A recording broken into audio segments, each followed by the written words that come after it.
Boa noite, pessoal. Paz de Cristo, Deus abençoe. Como é que vocês estão? Veja se o volume tá ok aí. Prazer estar aqui com vocês. Deus abençoe.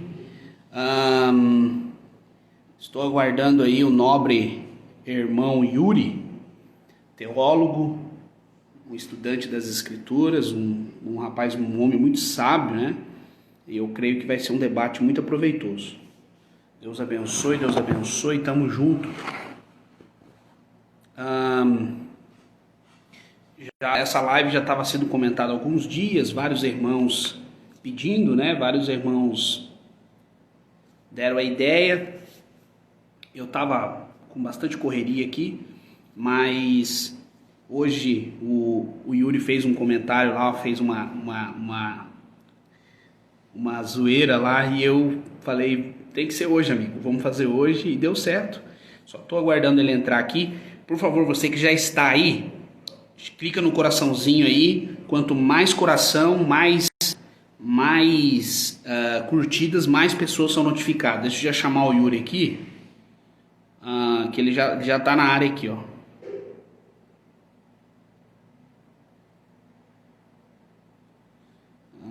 Aqui, ó. Aqui para a gente fazer bem cronometradinho, bem negócio bem, para não ter aquela história de um falou mais, outro falou menos. Vamos fazer cronometrado, que daí aí não dá problema.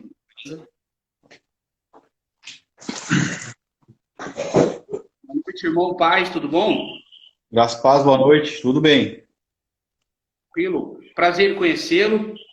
Não conhecia ainda, Prazer. não tinha falado com o irmão ainda pessoalmente. A gente vem só nos comentários ali, fazendo os comentários zoeiros. Mas, antes de mais nada, é um prazer conhecê-lo. Vários irmãos, toda semana um calvinista vem marcar você aqui, pedir para mim chamar você. E hoje deu certo, né? Então, estou muito feliz de a gente estar aqui. Eu vi alguns vídeos seus, gostei. Alguns irmãos indicam outros calvinistas, mas em específico, eu vi os teus vídeos e eu gostei, achei muito interessante. Então, mais uma vez eu agradeço. Obrigado por ter feito também esse convite. Para mim é uma honra estar podendo falar contigo aqui. Obrigado mesmo.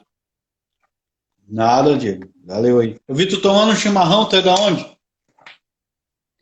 Eu tô no Mato Grosso. Ah, Inclusive eu tá aqui, eu fiz só 2 litros de chimarrão hoje para dar uma. Mas eu tô no Mato Grosso, mas eu sou do Paraná, eu sou de Foz do Iguaçu, lá tem bastante chimarrão. aqui a gente toma também. Beleza. Se apresente aí aos irmãos rapidamente, a gente já começa. Pode ser. Fala onde você Quer fazer congrega, uma... a tua formação, Quer que eu faça a a tua apresentação? cidade. Tá. Sim, sim. Isso, Eu isso, fiz isso. seminário na Igreja Videira, né? Videira, igreja do pastor Luiz Silva. Fiz umas 4.000 horas de aula no seminário. E Olha, estudei bastante teologia bíblica, né? Congrego na igreja na Igreja Videira até hoje. Minha esposa tem um trabalho com crianças, eu tenho um trabalho com grupos familiares, e estudo há tempo já doutrina reformada. Eu fui criado na Assembleia de Deus, eu era arminiano, demorei anos para aceitar a doutrina monergista. Foi um caminho muito difícil para mim, porque quando eu vim para a Videira, entrei no seminário. Os pastores, eles não eram calvinistas, mas eles já acreditavam na perseverança dos santos e coisa assim, e aquela coisa. Então, fui estudando cada vez mais as doutrinas bíblicas. Confrontei muita gente. Como arminiano, fui difícil de ser convencido, né? Então, as respostas de vários calvinistas para mim eram evasivas. Então, eu encontrei as respostas do Vincent Chung as mais coerentes com o que é proposto da doutrina da soberania exaustiva.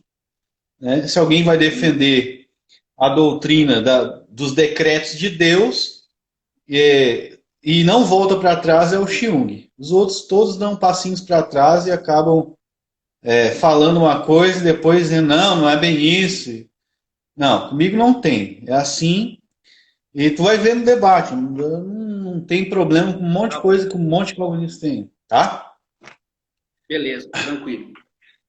Yuri, vamos fazer o seguinte, eu tô com um cronômetro aqui, porque nos outros debates o pessoal fica, um falou menos, outro falou mais, então, assim que começa a pergunta ou a resposta, eu vou soltar o cronômetro, porque daí cada um vai falar, vai ter o seu tempo tranquilo e pode falar, pode responder e perguntar o que quiser, então daí vai ser bem democrático, beleza? Não vai ter aquela história, Tá. um falou menos, outro falou mais, Vou beleza? marcar aqui também, Aí a mas hora que vou se marcar quiser aqui, mas marcar aí, beleza. Aí a hora que tiver, eu tô com um cronômetro grandão aqui, a hora que tiver quase no tempo, eu mostro aqui certinho que tá os 5 minutinhos, tá? Não é obrigado a usar tudo. Caso, eu tô propondo o seguinte, a gente não fazer tréplica, senão vai passar de 1 hora. Mas a gente tá, fazer pergunta e tá, resposta. E se quiser fazer a tréplica, pode usar 5 minutos quando tiver na vez. Correto? tá, beleza. Beleza? Senão fica exaustivo e tal, e cansativo. Eu vi uma live tua e do Torinho no YouTube, esses caras acho que umas 2 horas e pouco, eu vi pelo menos uns 40 minutos, achei muito boa. Gostei dos teus argumentos contra o Torinho. Então, vamos tentar não ser muito exaustivo para o pessoal não cansar aí, beleza? Tá, beleza, tranquilo. Tá, eu peço que você, por enquanto eu vou deixar os comentários, você ignore, porque aparece muito doido aí nos comentários, então assim, vamos ignorar os comentários e focar na nossa proposta, certo?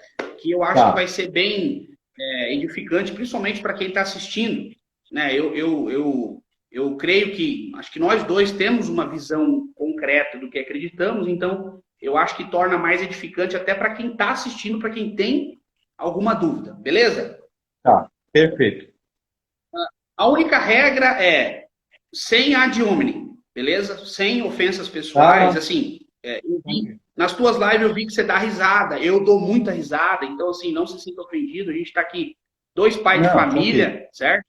Apesar de divergências teológicas, a gente é crente, é irmão em Cristo, pelo menos eu considero você como irmão em Cristo, então a gente não vai em nenhum momento faltar com respeito, mas está liberado brincadeira, eu brinco, então eu também recebo brincadeira, eu sou bem tranquilo com essa parte aí. Irmão, fiquem à vontade.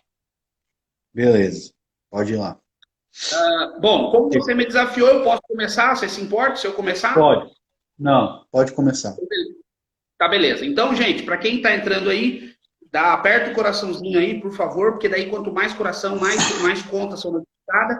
O nosso recorde de pessoas é 240 pessoas, uma live com a página tradicional. E vamos ver se a gente passa de 200 aí, pelo menos essa noite aí, tá? Eu agradeço de coração todos os irmãos. Esses dias eu estava numa página ali, 200 mil pessoas, os caras estavam em 40 pessoas. Então, realmente, o povo está interessado e glória a Deus por isso. Bom, vamos lá, vamos começar, querido. É o seguinte, eu queria começar em 1 Samuel 10. Você quer abrir aí ou eu leio aqui? Como é que a gente faz? Pode ler? Tá. 1 Samuel 10, deixa eu ainda soltar o meu 5 aqui então. Beleza, soltei. 1 Samuel 10, a Bíblia fala que o Espírito de Deus, ele toma o coração, ele enche o coração, ele enche a vida, a mente de Saul, certo? Ok. Só que daí no capítulo 16, a Bíblia fala que o Espírito de Deus sai de Saul. E no 15:10, Deus rejeitou Saul. A minha pergunta acho que não vai dar nem um minuto a minha pergunta. Se de fato um eleito, ele recebe o Espírito, e por ele ser eleito, o Espírito não pode sair, como prega os calvinistas clássicos, como explicar Saul sendo transformado, porque a Bíblia fala que ele teve o coração transformado, ele se tornou um novo homem. Como é que ele teve o coração transformado? Deus o escolheu, Deus o encheu do Espírito, a Bíblia diz que Deus tira o Espírito e o rejeita. Não seria isso resistível? Ou como é que Deus decreta ele ser um eleito cheio do Espírito, mas retira o Espírito? Não seria aí um cair da graça? Ele retira o Espírito da vida do Saul? O que você responderia? Tá. Tem 5 minutos para responder? Vou parar aqui a pergunta. Eu fiz em 1 minuto e pouquinho e Tá, vou redefinir. Está valendo. tá. Para começar, o Espírito Santo desce sobre pessoas e usa pessoas para fins ministeriais, mesmo que não sejam crentes nem da aliança. Por exemplo, Balaão, lá em Números 23, é dito que o Espírito do Senhor se apoderou de Balaão e ele profetizou. Segundo ponto é que Saul não nasceu de novo. A palavra ali em 1 Samuel diz que o coração dele foi transformado em outro e não em novo. Lá em Ezequiel, no capítulo 36, é dito que na nova aliança, Deus daria um novo coração e não outro. Aqui, ele dá outro coração. Lá em 1 Samuel, no capítulo 8, é dito assim, Samuel diz, eis aí o rei que vocês escolheram. Lá no versículo 18, né? Naquele dia vocês clamarão por causa do rei que vocês mesmos escolheram e o Senhor não os ouvirá. Depois Samuel repete isso lá, capítulo adiante. Eis aí o rei que vocês escolheram, para demonstrar que Saul, ele era um representante de acordo com o molde que o povo tinha escolhido como rei, e não o representante que Deus tinha como rei. O representante que Deus tinha como rei era um representante de acordo com o coração dele, e não com o coração do povo. Saul foi um rei dado de acordo com o coração do povo. Isso, quando Deus derrama o seu espírito sobre Saul, a Bíblia diz que ele profetiza e que a ira de Saul se acende e ele vai combater com os filisteus. Né? Todavia, não é dito que ele é regenerado em nenhum lugar. Nenhum lugar. Esse outro coração dele é algo ministerial, que tinha a ver com o ministério que ele recebeu. O ministério dele. E a gente vê que o Espírito Santo é livre, Deus é livre para fazer isso. Então não há nada ali que aponte que Saul era um eleito, no caso em sentido de salvação, e que ele foi regenerado. Não. Ali é dito que ele recebe outro coração. Vou até ler ali. Versículo 6. O Espírito do Senhor se apoderará de ti e profetizarás com eles e tornar-se-á em outro homem. Versículo 6. Depois é dito... Outro homem não seria um estado de salvação? Não é novo homem. É outro homem. É a minha vez de falar. Depois tu responde se tu quiser. É outro homem, não novo. Novo é uma coisa. Outro é. Isso é mudar a pessoa do modo de agir. Deus fez isso e ele profetizou. Pode ver que a consequência disso, lá no versículo 10. E chegando eles ao outeiro, eis que um grupo de profetas saiu ao encontro, e o Espírito de Deus se apoderou dele e profetizou. A linguagem é a mesma usada lá em Balaão, que não é regenerado, nem povo, nem da nova aliança. O Espírito do Senhor se apodera de Balaão e ele também profetiza. Então, tem nada a ver com eleição incondicional e nem com regeneração. Existe uma capacidade do Espírito Santo sobre Saul para que ele seja rei, para que ele haja contra os filisteus. Inclusive, daí ele vai fazer besteira, né? Porque ele amava o dinheiro. Você vai ver lá que Saul ele não tem nada de regenerado. Ele amava mais o dinheiro, amava mais amou mais as ovelhas e as vacas do que as pessoas. Ele preferiu matar as pessoas, né? Do que pegar o despojo, do que poupar a vida das pessoas. Deus mandou matar mesmo as pessoas. Mas ele era avarento. Então, isso não é um coração regenerado, nem nunca foi. Mas, enfim, não sei se deu já os 5 minutos. 4 minutos. Já pode parar? Pode parar, não tem problema. Beleza. Tua vez. Ok, vou fazer uma pergunta para ti simples, tá? No arminianismo, a pessoa só se torna ovelha depois que crê. Depois que ela crê que ela se torna ovelha. Como que você responde lá em João 10, 26, que está escrito assim, Jesus, olhando para os seus opositores, diz assim, mas vocês não creem porque não são das minhas ovelhas. Se a pessoa só se torna ovelha depois que crê, por que Jesus disse, mas vós não credes porque não sois das minhas ovelhas, como já vos tenho dito. As minhas ovelhas ouvem a minha voz, eu as conheço e elas me seguem. Por que Jesus, então, diz que as ovelhas creem porque são ovelhas e não o contrário? Pode responder. Tá, vou soltar aqui. Começou. Bom, nós sabemos que logo no comecinho de João, um texto típico, claro, fala que o Senhor veio para os seus e os seus não o receberam.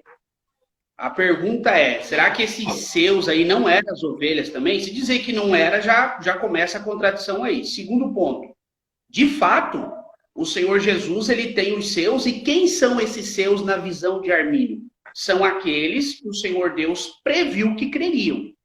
Porque, de fato, se o Senhor propriamente escolheu isso de forma arbitrária na eternidade, o que Jesus vai falar com aqueles bodes ou essas outras ovelhas desgarradas que nunca serão salvos? O que Jesus vai falar para esse povo na eternidade? Então, essa é a grande briga no arminianismo. O Armínio, ele tentou defender a santidade de Deus. Ora, se o evangelho é para ser pregado a toda criatura, e de fato toda criatura não tem oportunidade de crer, que evangelho santo é esse? Que evangelho santo é esse? Então, de fato, essas ovelhas que são do Senhor Jesus são as que vão crer. Nós estamos falando de um Jesus eterno. Nós estamos falando de um ser com duas naturezas. Nós estamos falando de um ser homem e um ser totalmente Deus. Então, o totalmente Deus é aquele que vai falar sobre a eternidade. O totalmente homem, ele teve sede, ele teve fome. Então, por certo, essas ovelhas do Senhor são os que crerão. Senão, o evangelho vai ser arbitrário, vai ser algo seletista, algo para alguns apenas. E a Bíblia diz totalmente o contrário. A Bíblia diz, ide e pregai a toda criatura. Se fosse só algumas ovelhas que teriam chance de salvação, Jesus falaria, vamos ir pregar só para alguns.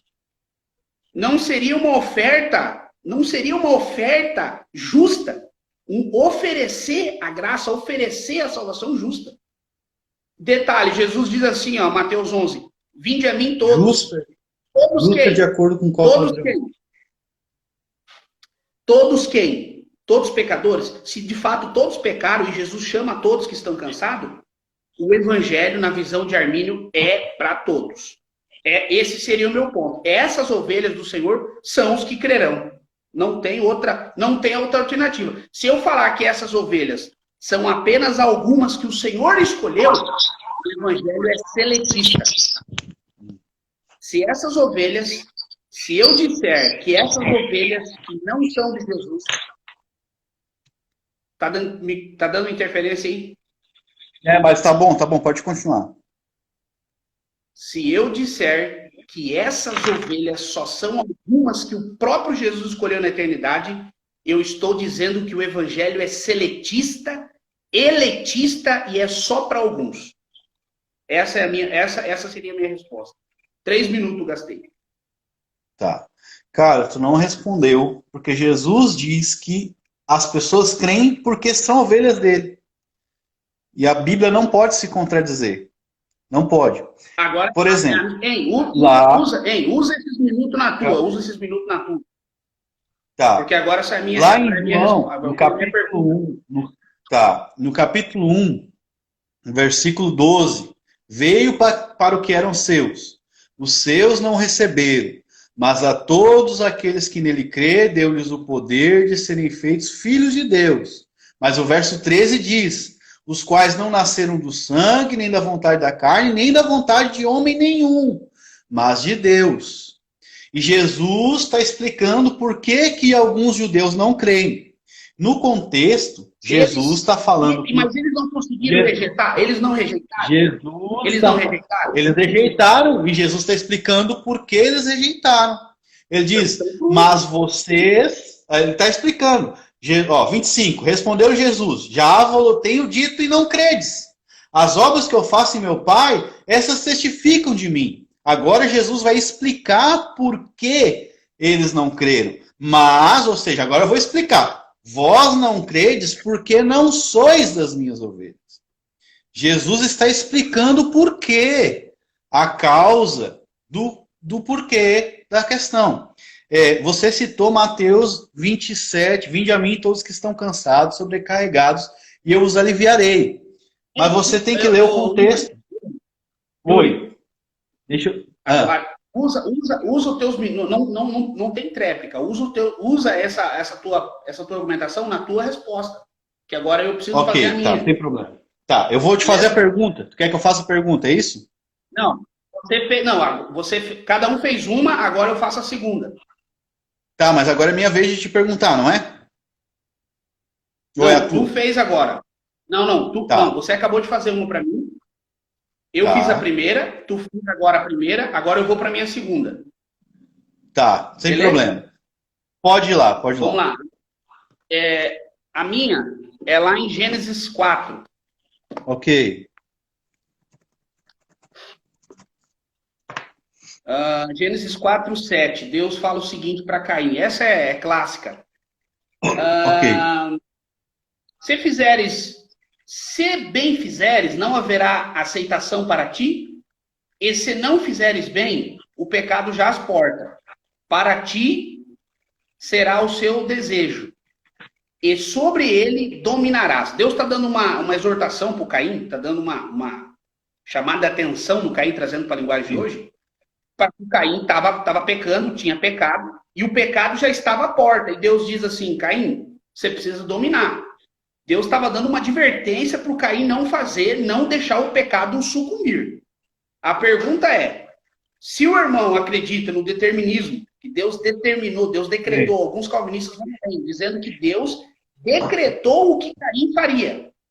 Como é que Deus decretou Caim fazer o que fez? E ao mesmo tempo diz, Caim, você precisa dominar esse sentimento, esse pecado. Não seria Deus contraditório, esquizofrênico? Qual que é a tua resposta? Não há esquizofrenia nenhuma. Por mais doido que os calvinistas que não respondem isso e dão um pé para trás respondam. Porque, perceba, existe uma regra gramatical chamada regra dos imperativos. Toda ordem na escritura não pressupõe capacidade, mas dever. Paulo, por exemplo, demonstra que tudo que a lei disse, ela não diz porque o homem pode cumprir, Romanos 13:19, mas porque ele deve cumprir. Isso é uma regra gramatical. Quando você lê algo, você vê uma ordem, significa que a pessoa deve fazer. Ou seja, Deus não está dizendo que Deus não decretou que isso aconteceria, nem que Caim tinha a capacidade de não fazer isso, porque ninguém consegue suprimir a depravação, só Deus pode fazer. Vamos ler de novo. E o Senhor disse a Caim, versículo 6, por que tiraste, por que descaiu o teu semblante? 7. Se bem fizeres, não é certo que serás aceito? Se não fizeres bem, o pecado jaz à porta, a ti será o seu desejo, mas sobre ele deves, a versão aqui é corrigida e fiel, deves dominar, ou seja, ele tem a responsabilidade, o dever de dominar sobre esse pecado, esse desejo, mas isso não infere capacidade. Dever na Bíblia não infere capacidade. Deus deu a lei, o homem tem o dever de cumprir, mas ele é incapaz, Paulo fala isso em Romanos 13:19. Moisés também fala isso em Deuteronômio 29, 13 e 4, quando ele diz assim, olha, depois dele falar, né, aquelas bênçãos que as pessoas deveriam obedecer à lei e as que elas receberiam as bênçãos da aliança, se obedecessem, ele diz assim, no versículo 13 e 4, mas até o dia de hoje o Senhor não vos deu coração para entender, olhos para ouvir, olhos para ver e ouvidos para ouvir. Ou seja, Deus tinha dado a lei, mas o povo não tinha capacidade de cumprir. Ou seja, o homem deixaria então de ser responsável porque ele não tinha capacidade? Não, ele continuava sendo responsável e ele iria ser punido por não ser, mesmo que Deus não deu para ele essa capacidade. Então é assim que a Escritura lida. A ordem, que é um imperativo, nunca pressupõe dever. Mesma coisa para Caim e a mesma coisa para qualquer imperativo que você vê na Escritura. Isso é gramática básica. Lutero usa isso no debate dele contra Erasmo de Roterdã, demonstrando o erro da escolástica, porque esse erro vem lá da escolástica, né? E o erro que eles faziam de interpretar, sim, os textos sem compreender que uma ordem não pressupõe capacidade, senão você destrói o evangelho. Porque daí, toda ordem na Bíblia você é capaz de cumprir, Então, para que Jesus veio? Né? Você não consegue cumprir a lei, então nem a ordem não pressupõe capacidade e sim dever. Então, essa é a resposta. Beleza. Pode fazer a tua. Ok, querido, vamos lá. Você. Deixa eu pegar aqui. Eu tinha separado uma aqui. Lá em João 6, versículo 44. Jesus diz assim: ninguém pode vir a mim se o Pai que me enviou não o trouxer. Ninguém pode vir a mim se o Pai que me enviou não o trouxer. E no versículo 37 ele diz: todo aquele que o Pai me dá, este virá a mim. Ou seja, é uma junção. Aquele que o Pai me dá, este virá a mim. E ninguém pode vir a mim se o Pai que me enviou não trouxer. Como você defende que o homem tem livre-arbítrio se Jesus diz que somente aqueles que o Pai deu para ele, versículo 37, vão até ele, e se ninguém pode ir a ele se o Pai não o trouxer? Pode responder. Beleza, vou dar aqui os iniciar. Estamos em 300 aí, ó. Chegamos nos 300. Aí, ó. Benção. Deixa eu tirar um print aqui que depois nós compartilhamos. Bom, Yuri, é o seguinte. Primeiro, questão do livre-arbítrio. Armínio e Calvino tinha, eu acho que você sabe melhor do que eu isso, mas Armínio e Calvino tinha uma explicação do livre-arbítrio muito parecida. Eu até postei na página, eu estou com as institutas aqui. Entendo. Eles tinham uma visão do livre-arbítrio muito parecida. O que nós temos hoje no Brasil é uma deturpação. Não existe essa história de o homem usar livre-arbítrio para escolher ser salvo. Isso não existe. Porque ambos acreditavam que o livre-arbítrio ele só tinha alguma eficácia após o Espírito Santo conduzir o homem. Então, esse é o primeiro pressuposto. Essa história que o homem usa o livre-arbítrio para escolher Deus, isso é puro falácia, pelagianismo, isso não condiz. Isso não condiz. Se alguém me mostrar nas obras de Armínio, beleza. E outra, se achar isso, eu também não creio, não tem como. Pelo que eu já estudei, não tem nada a ver essa questão do livre-arbítrio relacionada à salvação. Segundo ponto, o livre-arbítrio do homem é limitado, pecaminoso e caído. Ok? Os calvinistas, eles leem o versículo 42, 44, 45. Só que o 40 eles não leem. O 40 diz o seguinte, porque a vontade, versículo 40, porque a vontade daquele que me enviou é essa, que todo aquele que veio o Filho creia. Ué, que contradição é essa? No versículo 42 e 44, ele diz que só vai vir quem o Pai escolher, mas no versículo 40, a vontade do Pai é que todo aquele que vê creia. Então, contradição pura. É isso que o Armínio fez. O Armínio juntou o verso 40 com o verso 44. Ora, como é que um diz que Deus escolhe e no 40 diz que só a vontade do Pai é que todo aquele que vê creia? Só tem uma explicação, pelo menos no meu ponto de vista. Esses que crerão são aqueles que vão se arrepender mediante a presciência de Deus. Eu volto a colocar a minha primeira afirmação logo no começo do debate. Eu só não sou calvinista porque eu não sei o que dizer para um ateu quando ele me diz assim, o que Deus vai falar para aqueles que não foram escolhidos? Eles não tiveram culpa alguma. Eles não fizeram nada. Eu não sei se o irmão é supra ou infra, mas o camarada crê que Deus cria a pessoa e diz, você inferno, você céu. Amigo, isso é um caminho aberto para o ateísmo. Cara, sabe, é algo surreal. É algo surreal. Deus projetar um ser humano e antes que esse ser humano pecasse, Deus dizer, tá perdido, vai para o inferno. E não tem chance. Então, essa é a principal motivo porque eu não sou calvinista. Porque um Deus que se diz santo, a Bíblia diz que Deus é amor. Como é que eu vou explicar um Deus amoroso para o meu filho? Dizer, meu filho, algumas pessoas, antes de pecarem, Deus decretou elas ao inferno. E essas são essas ovelhinhas que o próprio Jesus está refugando. Ele refugou. Então, reitero, a vontade do Pai é que todo aquele que veja o Filho creia. 40. E quem esses que crerão? São as ovelhas que o Pai vai trazer. Porque tanto Armínio quanto o Calvino acreditavam na graça operando no coração do homem, sem a qual o homem não pode ser salvo, a não ser pela graça.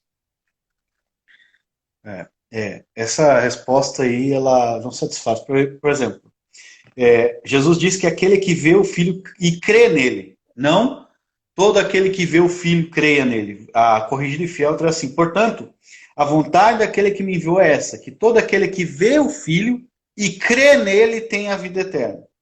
Ou seja, a pessoa tem que ver o Filho e crer nele. Não é que Deus quer que todos que vejam o Filho creiam. Então, primeiro ele crê. Isso é um salto lógico. Isso é um salto lógico. Primeiro ele crê, depois ele é salvo. Não. Primeiro ele crê, depois ele recebe a vida eterna, né? Crê, tem a vida eterna. Mas isso aqui no versículo, ele não diz que, tipo assim, Deus quer que todo aquele que veja o Filho creia nele. Não. Versículo 40 da Corrigida Fiel. Na Corrigida Fiel. Porquanto a vontade daquele que me enviou é esta, que todo aquele que vê o Filho e crê nele tenha a vida eterna. Não é todas então, as pessoas que veem o Filho. Deus não quer, ele não diz assim, Deus quer que todo aquele que vê o Filho creia nele. Não, isso é errado, a proposição está errada. Tem que interpretar direito o texto. Depois, no versículo 37, que foi que eu perguntei para ti. Que todo aquele que vê o Filho e crê nele tem a vida eterna. Crê nele. Sim, então, mas a gente já tratou. Mas então, o texto não está falando aqui que essa pessoa que creu no Filho fez por si mesmo. Porque o versículo 37 que foi diz assim: todo que o Pai me dá virá a mim. E o 44 diz: ninguém pode vir a mim se o Pai que me enviou não trouxer. Então, é um salto lógico, não tem uma ligação lógica que tu faz sobre isso. A questão do ateísmo. Sim. Em um momento eu falei que a pessoa crê por exemplo, posso falar assim na boa? Posso falar na boa? Podemos dialogar normal sobre isso? Não? Tá, vou te explicar. Não, a questão, eu sou apologeta, eu lido com o ateu toda hora. Eu sento pau nos caras. O ateu vem falar de santidade, mas santidade de acordo com que padrão? De acordo com o padrão da Bíblia. Quem vai definir o que é santidade não é o ateu, é a Bíblia que vai definir. Santidade é o que Deus diz. Amor. Amor é definido pelo que a Bíblia diz, não pelo que eu acho. A Bíblia diz que Deus amou a Jacó e odiou Esaú. Eu não tenho que pegar os meus pressupostos e colocar em cima da Bíblia. Essa é a minha resposta que eu dou para o ateu. Está escrito aí que a vontade de Deus é que você não pode aceitar. O meu ponto é que isso não é um caminho para o ateísmo. Você tem que censurar o ateu, que nem Paulo fala. O que está pensando que é, seu monte de lixo? Entendeu? Deus é Deus, tu não é nada. É assim que se responde o ateu. Tá. Não com pressupostos que ele levanta arbitrariamente. Então ele levanta lá, por exemplo, santidade. Santidade de acordo com o quê? Quem vai te dizer o que é santidade? Deus, na Bíblia. Amor. Tá bom, ateu. Amor, beleza. O que é amor? Diz pra mim. Pro ateu, amor é dois homens se beijando na boca. Duas mulheres ali batendo, né? Fazendo aquela briga de aranha. Mas para a Bíblia isso aí é abominação. Então é o que a Bíblia diz que é amor. Então eu nunca posso, eu estou falando em termos de apologética. Eu nunca posso deixar o ateu dizer para mim o que é o que, senão daí eu perco o evangelho. Eu estou corrompendo o evangelho pela opinião dele. Mas enfim, pode seguir, não sei se eu que faço a pergunta para ti. Não, é você agora, é você. Tá. Mas assim, você acha justo, Yuri, em termos filosóficos, você acha justo Deus mandar uma pessoa para o inferno antes dela pecar? É justo Deus determinar que ela pecaria e mandar ela para o inferno, porque Deus é o oleiro. Ele tem o direito sobre a massa. Essa é a resposta de Paulo. Injustiça é você tirar o direito de alguém, mas Deus tem o direito sobre a criação. É a mesma coisa que o cara chegar para mim, eu tô lá, eu planto um jardim na minha casa, aí eu começo a arrancar as flores uma hora. Começo a arrancar, o meu vizinho vem... Cara, por que tu tá fazendo isso? Que loucura. Cuida da tua vida, o jardim é meu, cara. Vai fazer um jardim para ti, entendeu? Não é injustiça nenhuma, aquelas flores são minhas. É esse o argumento de Paulo para censurar esse tipo de coisa. O oleiro tem o direito de fazer o que quiser. É isso que é justiça do padrão. Tu crê que para Deus poder enviar a pessoa ao inferno, ele mesmo decretou os pecados dela e imputou nela para que ela fosse uma condenação justa? Sim, é o que Paulo diz em Romanos 9, cara. Quando ele vai responder Por exemplo, a pergunta, por que Deus ainda nos culpa? Você é calvinista Paulo mesmo, fala, hein? por que Deus ainda nos culpa? Tá? Quem resistiu à sua vontade? Paulo diz, quem você pensa que é para discutir com Deus? O oleiro tem o direito. Aí, você me fez assim. Aí o vaso está dizendo assim. O vaso está dizendo assim. Você me fez assim. E daí Paulo diz, o oleiro tem o direito e agora tu vai para o inferno. Cala a boca. É assim que Paulo fala. Paulo censura o interlocutor. E a gente tem que fazer isso com o ateu. E isso serve tanto para arminianos quanto calvinistas. Arminiano também, mesmo que ele tenha a resistência dele, ele não pode aceitar que o ateu dite as normas da Bíblia. Ele tem que dizer, mano, se Deus quiser mandar para o inferno, ele manda. Deus é Deus, quem que sou eu para falar? Eu acho que você está muito errado em debater com o ateu como se ele fosse do mesmo nível que Deus e pudesse definir o que Deus poderia fazer ou deixar de fazer. Entendeu, meu amado? Mas vamos lá, eu vou fazer a pergunta para ti. É a tua terceira agora, a tua terceira. Vamos fazer a pergunta, senão a gente vai ficar muito tempo aqui debatendo. Tá, é a tua terceira, tá? né? Eu já nem sei mais, mas vamos lá. Vai lá em Efésios, no capítulo 1, versículo 11, Paulo diz que Deus faz todas as coisas segundo o conselho da sua vontade. Então, de acordo com isso, quais coisas Deus não faz de acordo com o conselho da sua vontade? Essa é a minha pergunta. Efésios 1. 1:11.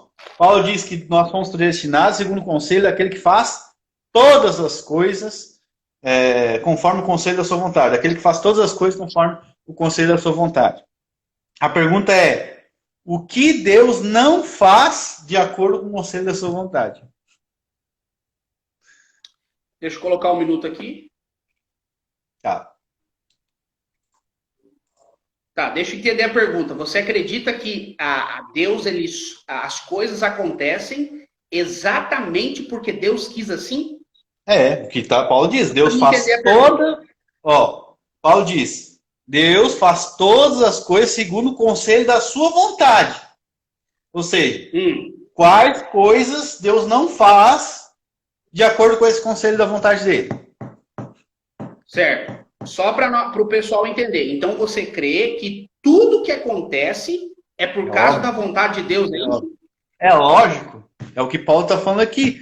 Destinado segundo E ele usa um argumento a fortiori, onde ele vai aumentando, por exemplo, ele vai falando das bênçãos de Cristo, e para deixar isso muito seguro para a igreja, ele diz assim, olha, tudo isso Deus faz de acordo com o conselho, todas as coisas de acordo com o conselho da sua vontade. Ou seja, predestinado segundo o conselho daquele que faz tudo conforme a sua vontade. Ou seja, para deixar muito forte aquela segurança para a igreja. Ele faz isso. O que Deus não faz de acordo com o conselho da sua vontade? Bom, primeiro, se eu disser que... Oi? A pergunta é só o que Deus não faz de acordo com o conselho. Pode? Certo. Vou responder. Primeiro, se eu disser que esse texto está falando que Deus só faz o que ele tem vontade, Deus falhou. Porque a Bíblia diz, a vontade de Deus é que nenhum se perca. Timóteo chega a dizer que a vontade é que todos se arrependam. Ezequiel fala que a vontade de Deus é que o ímpio não morra. Então Deus falhou. Se Efésios 1 está dizendo que Deus, ou você pressupõe que Deus só faz o que ele tem vontade e tudo que aconteceu na humanidade é porque Deus teve vontade e ele decretou isso, Deus é o ser mais falho que eu conheço. Porque ele tem vontades, mas essas vontades não são feitas. Por quê? Se Deus ele ordena que nós não pecamos, e a vontade dele é que nós não pecamos, e nós pecamos, Deus falhou. Deus é falho. Cara, isso até um filósofo não cristão chegaria nesse consenso. Deus falhou. Se ele só faz a vontade dele, e o que acontece hoje, na eternidade, no pressuposto do tempo agora, no hoje, Deus só permitiu e fez o que ele mesmo decretou, Deus falhou terrivelmente. Por quê? Tem perdido, tem ímpio, tem gente saindo da presença, tem atrocidades acontecendo, e a Bíblia diz, que vai ser a minha próxima pergunta sobre a morte do ímpio. Deus não tem vontade Jeremias 17 diz, esse povo está fazendo o que Deus nunca decretou. Peraí, se Deus decretou tudo, por que que Deus, o próprio Deus falou na boca de Jeremias, esse povo está fazendo o que eu não decretei? Repito, se Efésios 1, Deus só faz o que ele tem vontade, Deus falhou. Essa é a tua resposta. Deus falhou. Sim, senhor. Tá. Então, tá. No pressuposto do calvinismo, sim. Tá, eu te entendi. Agora, no pressuposto do arminianismo, Deus tem as suas vontades e os seus decretos. Não vou fazer tréplica. Vou responder tudo isso quando tu fazer a tua pergunta, tá? Aí tu faz a tua pergunta e eu respondo tudo isso. Eu disse que Deus falhou no pressuposto calvinista, porque no pressuposto arminiano... Eu entendi. Deus tem... Entendeu? Tá, Entendeu? Entendi. Beleza. Deus tem as suas... Deus tem vontades e determínios. Deus determina e tem vontades no arminianismo, mas não é de forma... Se eu tivesse mais uma oportunidade, eu perguntava qual critério você tem para encontrar que vontade é esta ou não. Aí, bom, mas vai lá, faz a tua pergunta que é a tua vez. Ezequiel. Aham. Essa é clássica, Ezequiel 18. Ok. Pode ler aí, se quiser. Desejaria eu, de qualquer maneira, a morte do ímpio? Não. Diz o Senhor Jeová, antes que ele se converta em seus caminhos e viva. Verso 32, ele diz, porque não tem prazer... tá correndo um minuto aqui, tá? Minha pergunta. Um minuto. Eu acho que para o calvinismo poder existir, nós temos que tirar da Bíblia Jeremias e Ezequiel, porque eles batem firme nessa coisa de que Deus não tem prazer na morte do ímpio e Deus não mandou fazer os pecados. Pode continuar. É a coisa mais fácil de responder esse texto. Vai lá. Quero ver. Olha só. Vai lá. Cara, como é que Deus... Só falta você me falar igual o último calvinista. Não. Deus, ele decretou tudo exaustivamente até ele não ter decretado esse povo e não ter prazer na morte do ímpio. Daí, assim, é pura filosofia. Não, vai lá que eu vou dar minha resposta. Faz tua pergunta que eu vou te mostrar no próprio texto aqui. Deus... Aqui, na visão calvinista, seria o seguinte. Deus, eu vou decretar que o ímpio vai morrer. Aí chega aqui, eu tô triste porque eu decretei que o ímpio morra. Só que assim, mesmo que eu decretei, eu queria que o ímpio... Cara, limita Deus. Querer dizer que aqui Deus decretou a morte do ímpio, mas ele tá triste com o decreto dele. Cara, não tem como. Versículo 32. Porque não tenho prazer na morte do que morra, antes que ele se converta e viva. Como é que Deus não tem prazer na morte do ímpio? Quer que o camarada se converta, só que ele mesmo decretou que o cara não se converta. Essa é a minha pergunta.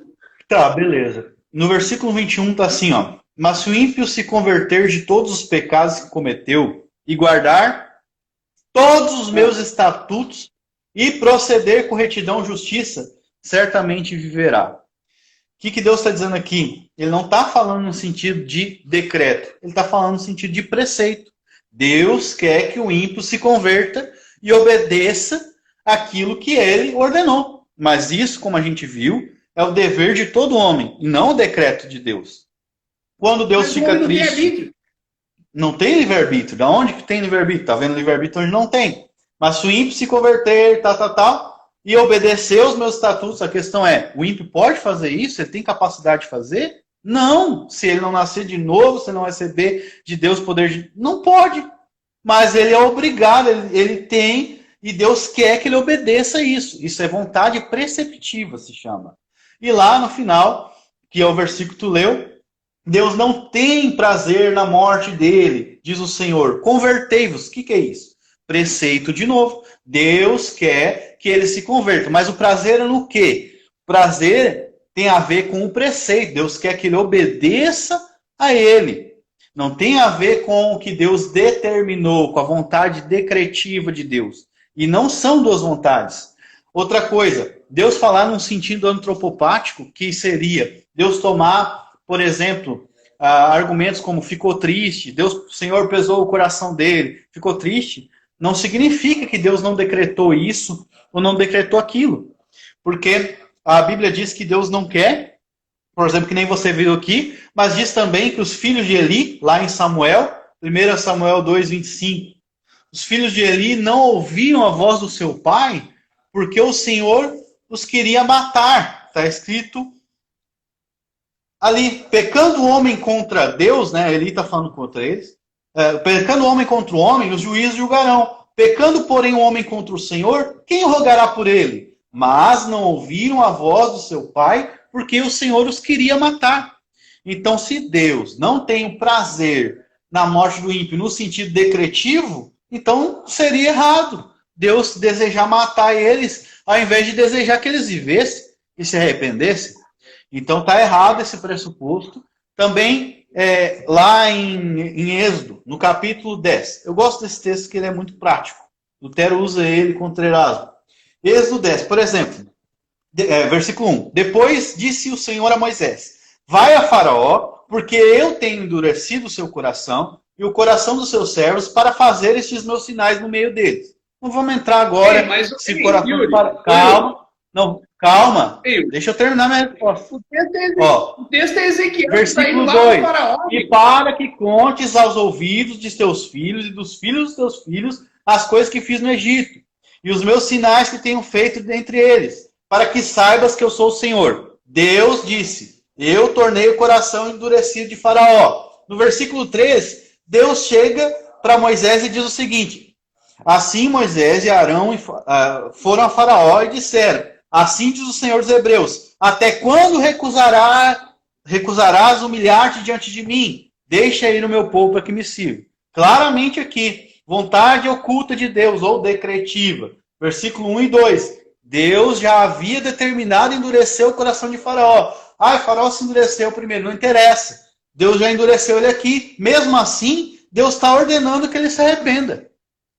Mesmo assim. Então esse pressuposto é falso, de que porque Deus não tem prazer na morte do ímpio, mas quer que ele obedeça o preceito, não significa que Deus tenha decretado que o ímpio peque contra ele. É falso pressuposto, pela própria princípio da unicidade da Escritura.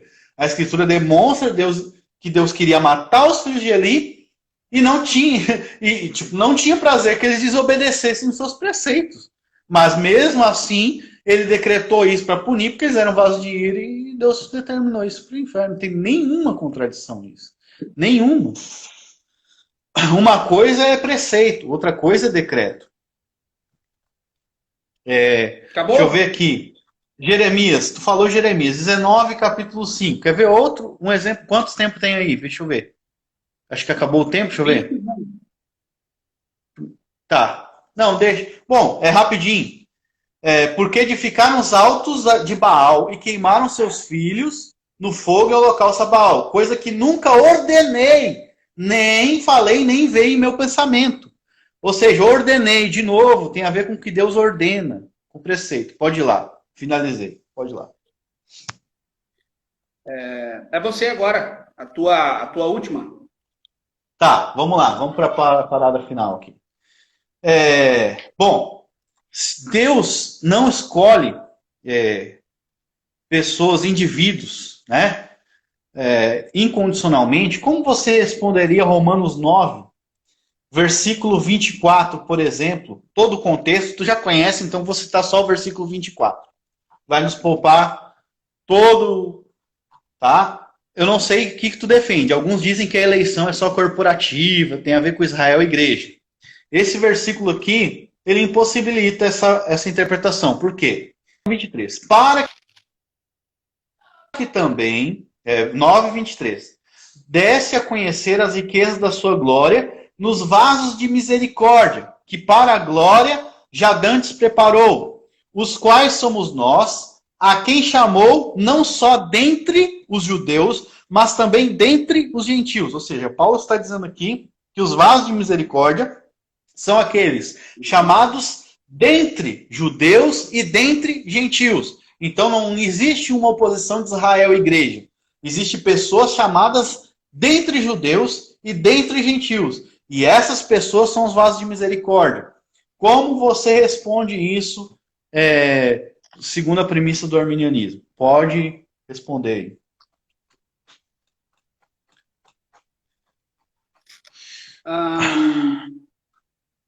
Eu uso o próprio argumento de Paulo em 2 Timóteo 2. Ele fala assim, ó, ora, numa grande casa não somente há vasos de ouro e de prata, mas também de pau e de barro, uns para honra, outros para desonra. De sorte que se alguém se purificar, será vaso de honra. Oxe, mas como assim? Se alguém se purificar, sendo que Deus que decretou? Como é que tem essa condição? Logo, esses vasos de ira são os que não crerão. E os que crerão são os vasos de honra. Porque como é que Paulo primeiro fala aqui que é Deus que escolhe o vaso de ira e Deus que escolhe o de desonra, mas daí em 2 Timóteo Paulo ele fala diz assim, que a eleição não dependeu da obra deles. Paulo fala isso. Deixa eu falar, deixa eu responder. Depois tu usa o teu minuto, depois tu usa. Beleza? Vou começar de novo. Ó, se aqui Deus que escolhe quem que vai ser os de ira e os vasos de honra, contradição aqui com 2 Timóteo, porque aqui em 2 Timóteo ele fala que aqueles que se purificar, condição, a purificação, se ela é um decreto, para que orar, para que jejuar, para que buscar Deus, para quê? Aí Paulo fala sobre vaso de ira, de vários vasos de ira e de misericórdia, mas aqui ele fala, 2 Timóteo 2:20, ele fala assim, ó, não somente ouro, prata e honra, mas também vasos de desonra, ou seja, aqueles que se purificar têm sido idôneos para o uso e preparo. Olha só, olha o texto, 21. De sorte que se alguém se purificar destas coisas, será vaso de honra santificado e idôneo para o uso do Senhor, preparado para toda boa obra. A partir do momento que a pessoa se entrega e o Espírito Santo a convence de vaso de ira, ela passa a ser um vaso de honra, porque todos nós fomos um vaso de ira um dia. Ou o irmão não foi, ou o irmão nunca foi um vaso de ira, nunca foi perdido. Somos não, todos de ira, vasos de ira. Os que se arrependem são os vasos de honra. Simples, cara. Agora, mas aí o argumento é o seguinte, não, Arminio, você está falando besteira. Deus só pega quem ele quer ter misericórdia. Quem Deus escolheu para ter misericórdia, esses são os vasos de bênção, de misericórdia de Deus. Então tá errado, primeiro Romanos 11:32, porque Deus, olha só, Deus encerrou, eu ainda tenho 2 minutos, Deus encerrou, Romanos 11:32, Deus encerrou todos debaixo da desobediência, para usar de misericórdia com todos. Como é que Deus permite todos desobedecer, mas só usa misericórdia para alguns? Não faz sentido. Logo, Deus usa de misericórdia. A Bíblia fala que Deus é bom até com ímpio, então a misericórdia de Deus está disponível a todos. Essa história que Deus e determinou o vaso de ira ser ira para a perdição, não condiz com o que Paulo escreve em Romanos 11:32, muito menos 2 Timóteo. Essa é a minha resposta. Romanos 9 é muito bom, eu gosto muito de Romanos 9. Tá. É o seguinte, lá no versículo 19 de 2 Timóteo 2, Paulo vai dizer, antes de falar disso, todavia o fundamento de Deus fica firme, ou seja, algo inabalável. Tendo este selo, o Senhor conhece os que são seus. Eles não passam a se tornar seus. Eles são seus. Então ele diz, qualquer que profere o nome de Cristo, ou seja, profere, não quer dizer que a pessoa que aparte da iniquidade. Então ele vai falar sobre os vasos esses que nós devemos se santificar das más obras. Mas você não leu até o final, né? Lá no versículo não é 24, santificar. Que ele está falando não é nós aí, ele fala com Timóteo. 24. Ao servo do Senhor não convém contender, mas sim ser manso para com todos, apto para ensinar, sofredor, instruindo com mansidão os que resistem, a ver se porventura Deus lhes dará arrependimento para conhecerem a verdade. Então aqui é Poxa, Deus olha aí que que tem que texto lindo. dar, é Deus que tem que dar esse arrependimento para essa pessoa ser um vaso de misericórdia. Lá em Romanos Mas aí não 11, está falando que a pessoa pode resistir? Romanos 11, versículo 32. Versículo 32. Resiste até que Deus dê arrependimento para ela, né, cara? É isso que Paulo disse. Porque Deus encerrou, ele não permitiu. Deus encerrou a todos debaixo da desobediência para com todos usar a misericórdia, ok? Qual que é o todos no contexto?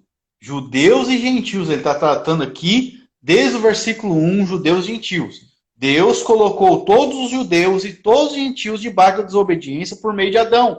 E agora Deus pode usar a misericórdia para com todos. Mas com quem Deus usa misericórdia especificamente? Romanos 9 vai te responder. Deus tem misericórdia de quem quer e endurece a quem lhe apraz. O versículo 16 de Romanos 9. Assim, pois, isto não depende de quem quer nem de quem corre, mas de Deus que usa a sua misericórdia. Deus está usando a sua misericórdia com um indivíduo. E esse indivíduo, como eu li lá, ele é chamado dentre os judeus e dentre os gentios. Então Deus está usando misericórdia como ele quer com todos, judeus e gentios. É isso que o texto está dizendo. Por que eu vou pegar agora Romanos 11:32 e botar ele contra Romanos 9? Não tem qual sentido. Que é a prova que se dá que não é o contrário? Não, a Deus prova. De misericórdia, vou te explicar. Mas daí você, na hermenêutica, você parte do maior para o menor. Paulo está solidificando aqui que a salvação não vem por obra humana. E está solidificando aqui a soberania divina. Então você deve partir do maior para o menor, senão a gente vai interpretar a Bíblia igual um testemunho de Jeová, que parte do menor para o maior. O testemunho de Jeová é um texto bíblico que fala sobre a humanidade de Cristo e esquece do texto que fala sobre a divindade de Cristo. Ao invés de partir do maior, ou seja, a divindade de Cristo, para o menor, então a humanidade, ele faz o contrário. E o arminiano faz a mesma coisa. Ao invés de partir da soberania divina em direção à responsabilidade humana, para colocar aquele texto debaixo da soberania divina e da graça, ele coloca o texto da responsabilidade humana em cima da soberania divina. E isso é o contrário de argumentar a fortiori. Outra coisa aqui, mas foi boa a tua pergunta. Muita gente não faz essa pergunta. Muito bom. Lá em Mateus, tu falou no outra parte ali. É interessante isso. Você disse que Jesus disse assim, e é verdade. Vinde a mim, Mateus 11:28. Todos os que estão cansados e oprimidos, e eu vos aliviarei. Tomai sobre vós o meu jugo. Oi? Calma aí, deixa eu ler aqui. Tomai sobre vós o meu jugo e aprendei de mim, que sou manso e humilde de coração, e encontrareis descanso para vossas almas. Porque o meu jugo é suave, o meu fardo é leve. Amém, irmão? Glória a Deus. Mas versículo 25, nós vamos ver quem são os cansados e sobrecarregados. Os judeus, os fariseus oprimiam o povo de Deus com leis e atavam fardos nos ombros dos homens. E no versículo 25, mesmo capítulo, é assim, naquele tempo, respondendo Jesus, disse, graças te dou, ó Pai, Senhor do céu e da terra, porque ocultaste essas coisas dos sábios entendidos e revelaste aos pequeninos. Sim, ó Pai, porque assim te aprove. Todas as coisas me foram entregues por meu Pai, e ninguém conhece o Filho senão o Pai, e ninguém conhece o Pai senão o Filho, e aquele a quem o Filho quiser revelar. Então ele chama agora essas pessoas que o Pai revelou. Essas pessoas ali ele está chamando. Vinde todos que estão cansados e sobrecarregados. Por quê? Porque os fariseus eram aqueles caras sábios, metidos. Eu não gosto muito de calvinistas, porque eles são muito nojentos. Eu sou xinguiano. Mas enfim, era como se fossem a maioria dos calvinistas de hoje. Eles sabem tudo e tal, né? E Jesus não. Deus ocultou as coisas dos sábios entendidos. E agora Deus está revelando aos pequeninos. Então Jesus olha para essas pessoas e diz, vinde a mim, vocês que estão cansados e sobrecarregados. Não é um chamado para os fariseus isso aqui. É um chamado para aqueles que estavam sendo oprimidos. Então, tem eleição aqui. Você não tem uma... quer ver? Tiago 2,5 diz... porventura não escolheu Deus os pobres no mundo para serem ricos na fé? Entendeu? Estamos cansados, certo? Tá chamando ali. Cansados, oprimidos, não é toda a raça humana, mano. É todo Não, mundo ele tá pecou, todo mundo é falando. pecador, mano. Te mostrei o contexto. É aquelas pessoas que estavam sendo Não, oprimidas você pelo pulou sábado pro verso 25, fariseus. você pulou. Não, quem está cansado e Você oprimido, pergunta pro meu colega aqui de serviço se ele está cansado e oprimido de ir lá no bordel fazer sexo essa semana. É bem feliz. De fato, Não os está nem cansados cansado, nem oprimido, nem sobrecarregado. Entendeu? Os cansados Ele não está nem aí é com todo isso. pecador. Não, cara. Não, o pecador peca Tá. e gosta de pecar. É depravação total. Uma dúvida. Você Vai lá. acredita que Jesus ama todas as pessoas? Jesus Você acredita ama que Deus todos ama os eleitos. Todos os só eleitos. os eleitos? Todos os eleitos. Só os eleitos. Por Deus que ama então que todos os ele manda eleitos. eu amar os inimigos? O amor Por que ele manda eu salvador, amar os inimigos? porque ele manda, ele é o dono de tudo, ele manda tu fazer, tem que fazer. Ué? Mandou tu Não, amar o pera aí, inimigo. vou tentar de novo. E Por outra, que tu Deus era só ama inimigo. alguns? E outra premissa, tu era inimigo de Deus. Então tu tem que amar. E tu não sabe quem é eleito e quem não é. Então eu tenho que amar todos. Não. O que eu vou amar só? Eu não sei quem é eleito. Ah, não vou amar esse desgraçado aqui porque ele não é eleito. Quem sou eu para dizer quem é eleito e quem não é? Eu não sou Deus. Eu tenho que amar.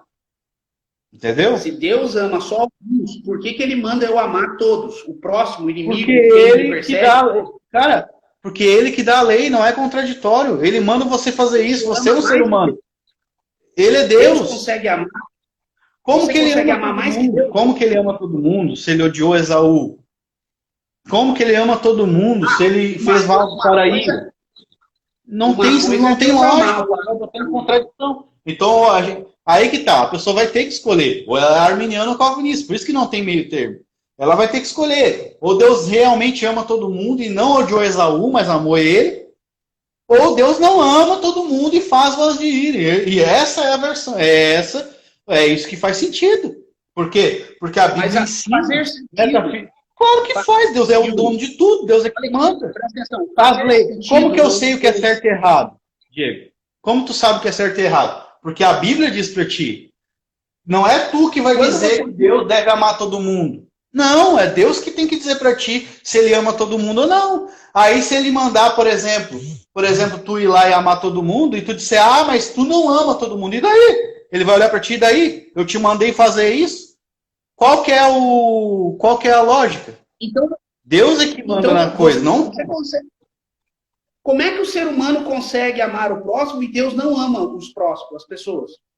Porque o próximo não é Deus, cara. Deus não tem outro Deus para ele ter que ter igualdade com ele. Ah, eu vou te amar agora. Não, o próximo é um pedaço de barro que Deus fez.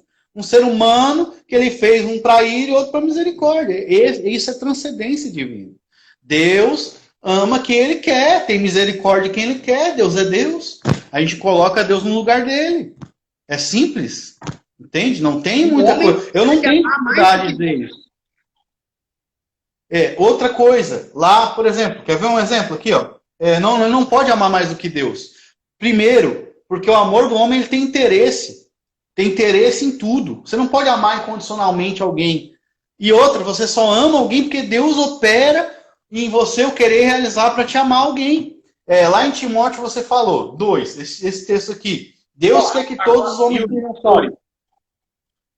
Agora você falou uma coisa interessante. A gente consegue amar pela graça de Deus, certo?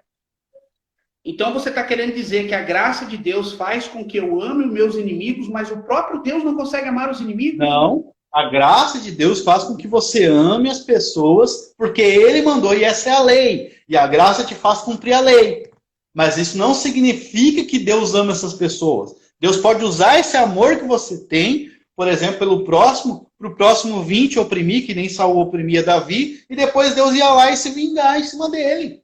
Porque Deus está fazendo um vaso para ira. E ele está preparando esse vaso para ira pelos meios pelo qual ele estabeleceu. Isso se chama teleologia. Teleologia. Deus preparou o fim, mas também preparou os meios. Ó, eu quero que esse cara seja punido. Ah, não, mas espera aí. Deixa ele receber bastante coisa boa, que é para depois ele ser punido mais ainda. É assim que Deus faz. Aí tu vai lá, tu ama ele, o desgraçado vai lá e te trai com um beijo, que nem Judas. E a Bíblia diz que ele era o filho da perdição. Pra quê? Pra ele queimar no inferno, sim. Eu posso chegar... Uma pessoa que não quer se arrepender, que às vezes até blasfema contra Deus, de fato são inimigos nossos. Eu posso chegar para ela, então, na visão de Calvino, na visão calvinista, e falar assim, ó, você é um reprovado, é um vaso de ira. A pessoa às vezes até blasfema, Não. mas Jesus pediu para mim amar. Ó, fica tranquilo, você é meu inimigo. Eu te amo, mas Deus não te ama. É coerente isso? Não. Você não pode falar porque você não sabe quem Deus elegeu. Então você não pode falar isso. Você nunca pode dizer para o cara mais desgraçado de todos, eu vou te amar, mas Deus te odeia. Como tu sabe? Como tu sabe que ele não é eleito? Tu não tem como saber. Eu não sei como saber. Não, só sei da minha eleição. Eu posso me certificar da minha eleição. Ok? Como que eu posso me certificar? O Espírito testifica o meu Espírito que eu sou filho de Deus. Eu posso me testificar da minha eleição através da perseverança. Entendeu? Mas eu não sei quem. Yuri. A condição é Deus eleger soberanamente. A condição de ser justificado é uma, mas a condição de ser eleito não existe. É que nem tu dizer assim, qual é a condição do dono da fábrica de vaso não fazer um vaso, um pinico, e fazer outro um vaso para botar flor? Nada. Ele quer fazer um pinico, ele vai lá e faz um pinico. Ele quer fazer o outro para botar flor, ele faz um para botar flor. O que o vaso fez para ele fazer um pinico? Nada, ele fez um pinico. Agora vai fazer a galera lá largar dejeto dentro dele. É assim que funciona. Mas vai que Deus te deu o Espírito, vai que Deus te deu o Espírito Santo para você ficar um tempo e daqui a pouco ele vai tirar, igual fez com Saul. Não tira. É selo. A Bíblia diz que nós recebemos o selo do Espírito Santo. Como eu já mostrei, Saul não era regenerado. Ele não recebeu um novo coração. Recebeu o outro. Ele recebeu um ministério para fim ministerial, e o próprio Deus fala que ele era o rei que eles escolheram, no sentido em que Deus estava dando algo que eles queriam de acordo com o coração daquele povo corrupto. Deus não regenerou Saul. Agora Davi, a Bíblia fala que o Espírito do Senhor se apossou dele, em 1 Samuel 16, e daquele dia em diante ficou nele, não saiu mais. Por quê? Porque ele era eleito. Agora, por que Deus não elegeu Saul e elegeu Davi? Não sei. Vou saber? Não sei por quê. Entendeu? Agora, é melhor... Como que eu devo agir? Aí entra o que tu fala. Realmente, nós vamos concordar com isso. Tem que agir como Davi, não como Saul. Tem que agir como Davi, não como Saul. Como que eu tenho que agir então? Tem que amar o próximo. Tem que amar. Deus mandou. Mas Deus não... Isso não é problema teu? Tu não vai fazer algo porque Deus agora não faz. Então, tipo assim... então quer dizer, Deus é soberano. Deus determina em vários lugares na Bíblia quem morre. O dia que alguém morre e vive aí, você fica emburrado por isso, porque Deus tem esse direito de fazer isso, de tirar a vida de quem Ele quer, de dar vida. Isso é absurdo, cara. Você querer se colocar no lugar de Deus. É o meu calvinismo consistente. Agora, as reformas... Pode ser. Minha última. Tá. Deixa eu fazer minha última. Apocalipse 3. Tá.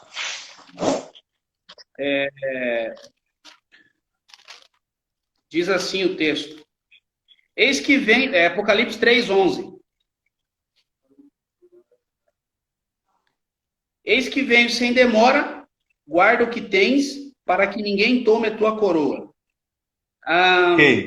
Como conciliar esse texto na perseverança dos santos, se o Senhor está dando uma advertência para que cuide, para que ninguém tome a sua coroa, ou a pessoa caia da graça? E aqui não tem...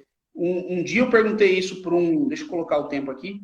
Um dia eu perguntei isso para um calvinista, ele disse que essa coroa aí é as obras. Mas, galardão, de fato, o Tiago disse que é coroa da vida. Alguém então, fala que é galardão. Bom, Eu acho desonesto. Eu acho desonesto o cara vir querer puxar para galardão, para não sei o quê. Porque, de fato... Tiago 1,12 fala da coroa da vida. Existe, então, existe galardão. Existe galardão em alguns... Eu sei. Então, não é errado, né? Agora, tu teria que provar que essa coroa aqui é a salvação. Tem que provar que ela é a salvação. Existem várias coroas. Tem a coroa da vida, de Tiago. Tem a coroa do... A minha base é Tiago 1,12. Não, mas tem outras coroas. Agora, veja... Espera vai lá. o raciocínio. Se eu disser que aqui Se eu disser que aqui não faz diferença, eu respondo da mesma forma. Vai lá. Cara, pode ir seguir o teu raciocínio. Que alguém vai tirar? Como é que alguém vai tirar? Cara, peraí, como é que alguém vai tirar um galardão que Deus me deu, velho? As duas ficam sem sentido. É Deus que tá tirando, não é tu. Deus, ó, ele dá dizer, guarda o que tens para que ninguém tome a tua... É o seguinte, ó, vou lá. Quer que eu responda agora? Posso responder? A minha pergunta é para os irmãos que estão entrando agora aí. Se de fato, se de fato um salvo não corre o risco de cair da graça, como que aqui está falando? Cuide para que ninguém tome a coroa. Vamos supor, vou raciocinar em cima do teu. Vou raciocinar em cima do teu, ok? Eis que venho sem demora, guarda o que tens para que ninguém tome a tua coroa. Ok. Nós vimos ali a regra dos imperativos. Deus está dizendo o que a pessoa deve fazer. Agora, tu pode fazer isso? A questão é capacidade agora. Não, é Deus que opera o querer e realizar. Agora, a exortação existe. Você deve guardar o que tem para que ninguém tome a tua coroa. Mas em nenhum lugar o texto diz que isso aconteceria. Eu posso dizer o seguinte, olha, se Deus deixar de existir, isso é lógica, cara. Se eu disser assim, ó, se Deus deixar de existir, então o universo desaparecerá. Mas isso nunca vai acontecer. Isso é uma exortação. Deus persevera os seus eleitos através de exortações. Ele está dizendo o que tu deve fazer, o texto. Ó.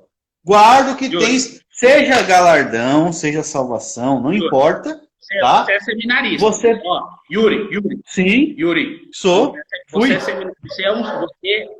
foi um seminarista e tu aprendeu para não introduzir o que o texto não está dizendo, mano. Você exortou eu para. Então, mas eu introduziria o que o texto não está dizendo se eu dissesse que esse texto está falando de uma possibilidade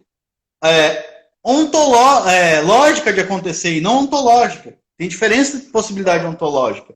Ele está dizendo que você deve fazer. Ele não está dizendo que isso acontece. Ele está dizendo você deve. Eu como crente, eu não devo matar, não devo sair roubando, não devo sair estuprando, não devo blasfemar, não devo fazer isso. Eu devo me guardar disso, guardar o que eu tenho, mas isso não significa que sou eu que faço. Outra coisa interessante, versículo 13. Quem tem ouvidos, ouça o que o Espírito diz às igrejas. Mas quem é que tem ouvidos? A Bíblia diz que é Deus que dá ouvidos espirituais. Lá em Deuteronômio 29, 3, 4. Lá em João 10, é Jesus que dá. As ovelhas são aquelas que ouvem a voz dele, ou seja, a exortação dele, e que o seguem. Ou seja, somente os que têm ouvidos têm capacidade de fazer isso. Então não existe uma contradição nisso aqui. Agora, é a nossa responsabilidade fazer o que está dizendo. Essa é a minha resposta. Você está dizendo que mesmo Deus falando assim, ó, cuide para que ninguém tome, a verdade é que é impossível alguém tomar. Quem nasceu de novo é impossível. Por quê? Porque ele vai obedecer isso aqui. Porque ele é ovelha e ele obedece à voz de Cristo. Porque Deus opera nele o querer realizar. Ou seja, isso aqui é uma exortação real dele fazer isso. Mas não significa que isso pode acontecer. É a mesma coisa que nem eu falei. Dizer, se Deus desaparecer, o universo vai desaparecer também. Mas não vai acontecer. Não vai acontecer. Entendeu? O texto não diz. Se a exortação é real, por que a consequência seria fantasia? Porque a tua ação é real. A tua ação é real. Mas quem opera o querer realizar é Deus. O teu cuidado para guardar é real. Mas quem faz isso de maneira metafísica é Deus. Não é tu que faz. E não é possível que Deus deixe que aqueles que Jesus mesmo diz lá em João 10, ninguém arrebatará eles das minhas mãos. E que lá em Judas 24 é dito assim, aquele que é poderoso para vos guardar de tropeços e vos apresentar a sua glória. E 1 João, por exemplo, 3,9 diz assim, aquele que nasceu de Deus não vive na prática do pecado. Antes, a divina semente permanece nele e não pode viver pecando porque é nascido de Deus. Ou seja, aquele que nasceu de novo vai obedecer isso aqui. Porque a semente de Deus, que é a palavra, essa ordem aqui, está nele. Ele lê isso aqui, ele tem temor. Lá Jeremias 32:40. Colocarei o meu temor no seu coração para que nunca se apartem de mim. A perseverança dos santos também tem esse lado. De eu perseverar, de eu obedecer. Mas quem é que bota o temor? Deus. E nunca vou me apartar dele. Essa é uma consequência. Yuri, Eu não posso inferir que porque tem uma ordem aqui, agora Deus vai deixar de sustentar o eleito dele até o fim. Não posso. Mas pode ir lá. Yuri, então, esse texto aqui na visão calvinista seria o certo, ele está escrito assim, ó. Eis que venho sem demora, guarda o que tens, para que ninguém tome a sua coroa. Mas fica tranquilo, eu estou exortando vocês para que ninguém tome a coroa, mas ninguém vai perder a coroa, é isso? Quem é eleito não vai perder, não vai perder nada, não vai perder isso aqui. Agora, se isso pressupõe salvação, agora tu tem que... Isso eu estou pressupondo em cima do teu argumento, entendeu? Mas se isso aqui pressupõe galardão, piorou para ti. Porque se isso aqui é galardão, a coroa aqui não é... Tem vários tipos de coroa na Bíblia, tem galardão, tem tudo. Tu tem que demonstrar também que essa coroa aqui é a salvação. Então, demonstrando, mesmo partindo do pressuposto que seja, beleza, te mostrei aqui. Agora, se não for, piorou. Se é galardão, então, a pessoa pode perder o galardão, beleza. A Bíblia fala lá em 1 Coríntios de perda de galardão e de ganho de galardão, entendeu? Mas pode... Então, você acredita que o cara foi salvo? Se o cara foi salvo, já era. Eternamente salvo. Impossível o cara Quem cair. nasceu de novo, João fala. 1 João 3,9. Vamos lá. 1 João 3,9 diz assim. Se é impossível alguém que foi regenerado... Vamos ler as Escrituras Sagradas. Vamos deixar que a Bíblia fale. Qualquer que é nascido de novo não vive na prática do pecado, porque a semente divina permanece nele e não pode viver pecando porque é nascido de Deus. Quem fala isso? É a Bíblia. Agora vamos lá, em 1 João 5, calma. Não vive na prática do pecado, ele não pode viver pecando. Como que vai cair da graça? Tá. Agora, cair da graça, vamos lá. 1 João 5, ele está falando aqui do pecado para a morte. 5:17, 16. Se alguém vir seu irmão pecando que não é para a morte, orará e Deus dará vida a eles, que não pecaram para a morte. Há pecado para a morte, por isso não oram. Então o crente pode pecar para a morte, vamos ver. Toda iniquidade é pecado, e há pecado que não é para a morte. Versículo 18. Sabemos que todo aquele que é nascido de Deus não pratica pecado, mas o que de Deus é gerado conserva-se, aqui é a versão corrigida e fiel, conserva-se a si mesmo, e o maligno não lhe toca. Ou seja, quem nasceu de novo, conserva a si mesmo. Então eu vou me guardar sim, que nem ali o texto diz, vou guardar, se for a coroa da salvação, vou guardar. O maligno não vai tocar, ele nasceu de novo. Então, essa contra a perseverança dos santos, por isso que tem muito arminiano que nem defende perda de salvação. Porque ele entende isso aqui. Ele nasceu de novo mesmo, ele vai se guardar a si mesmo. Entendeu? Porque perda de salvação é absurdo com esses textos de João. E o maligno não pode tocar. Na outra versão, essa na corrigida fiel, tá? Que o cara conserva a si mesmo. Mas na revista atualizada, Diego, tá assim, aquele que nasceu de Deus o guarda. Com a letra maiúscula, ou seja, ele interpreta isso aqui como sendo o próprio Cristo guardando ele para o maligno não tocar. Mas das duas maneiras, das duas versões, tu entende que a pessoa ela não vai chegar a praticar esse pecado de apostasia final, de blasfêmia. Tá, se o salvo, Yuri... Isso foi a resposta. Não sei se tu leu os cânones de Dort. Leu? Veja. Essa foi a resposta que eles deram. Eles deram. Yuri. Sim, fala. Se o camarada salvo não apóstata da fé, como é que Hebreus 6 diz que o que faremos, pois?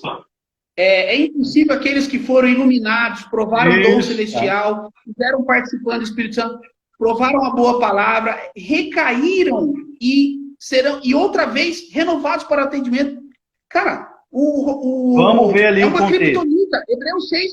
Não é o mesmo contexto, vai dizer ali, versículo 9. Mas de vocês, amados, esperamos coisas melhores que acompanham a salvação. Ou seja, o que nós falamos ali em cima não são essas coisas. Ou seja, e ele não fala nascido de novo. Ele não fala em nenhum lugar ali.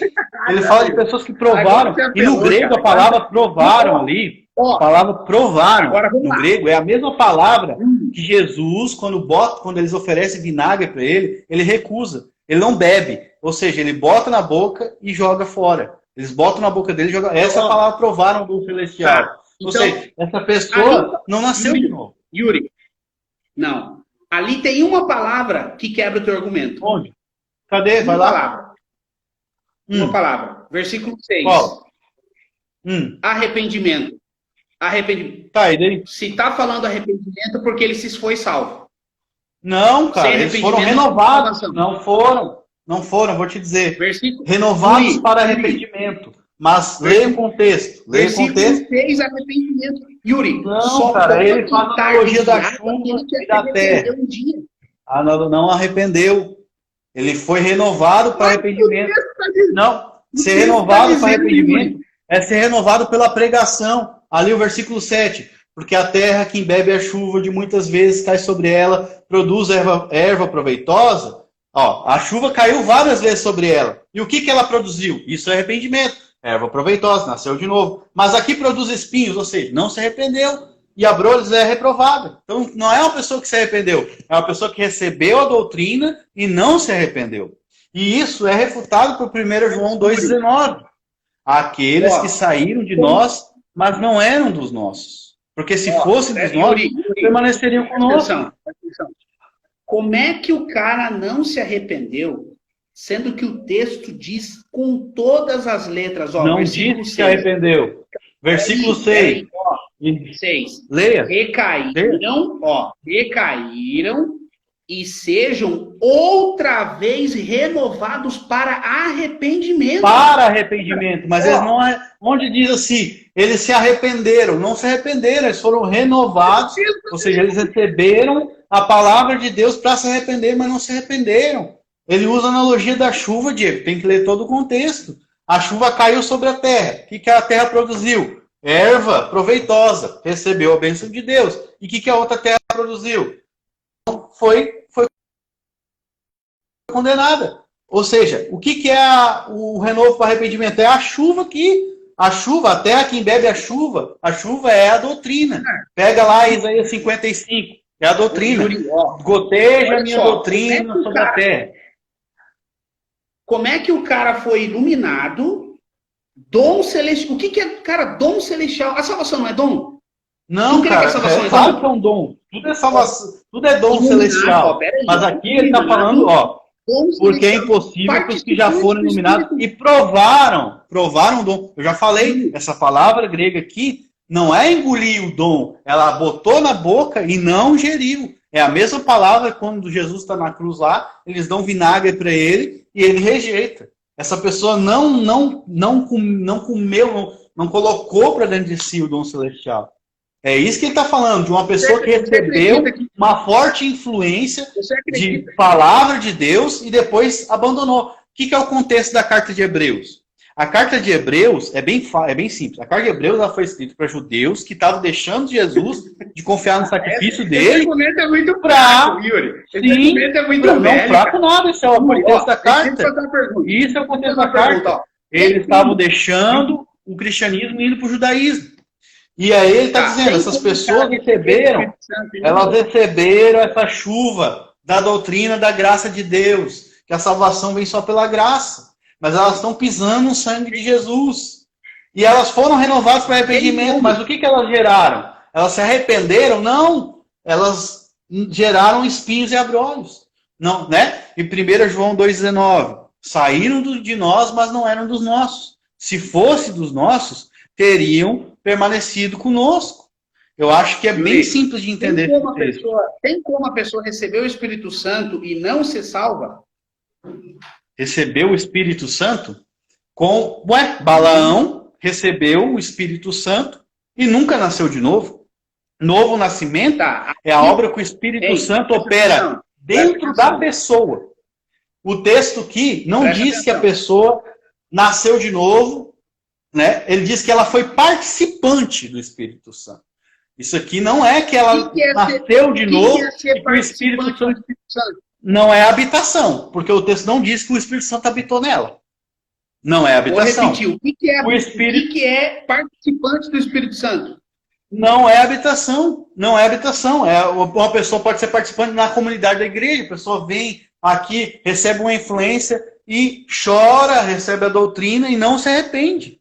Não se arrepende. E vários arminianos, cara, até arminianos interpretam assim, porque já não creem mais em perda de salvação, porque o texto não diz isso.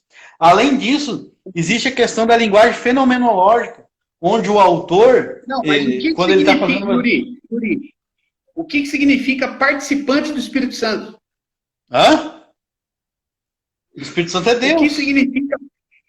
Não, mas o que significa ser participante do Espírito Santo? A pessoa estava na igreja, eu já expliquei, estava na igreja, provou o dom, colocou na boca e cuspiu. É isso que é o dom celestial da parte de Deus. Ó, Pedro fala... Não pode resistir. Não, mas aqui, a graça externa, ela é resistida. Todo calvinista vai dizer que é. Todo calvinista diz que é. Mas você tá bem arminiano. Não, fala a verdade. Não, cara. Por exemplo, não sou, olha só, em Atos 7:51, é dito assim, que eles resistiam ao Espírito Santo. Mas como que eles resistiam ao Espírito Santo? Através da pregação de Estevão.